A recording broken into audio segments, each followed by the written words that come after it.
Okay, awning lights is here. On and off. Awning in and out is here. Before you opening the awning, it's very, very important the RV is leveled already. Or when you close it. The RV has to be leveled for the awning to come out. So you press the out button, but as soon as you see the light, you cannot press anymore. Otherwise, the awning is going to go backwards. Also, never open awnings near where the trees are. See? That's danger. Big no-no. And then to retrieve the awning, you press in. Okay. Just press and hold the in button.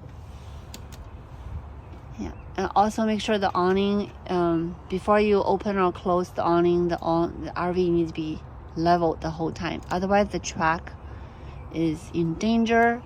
And also at night, close the RV because it may be very windy. When it's very windy, definitely close the awning because the wind will damage the mechanisms that cost thousands of dollars to replace.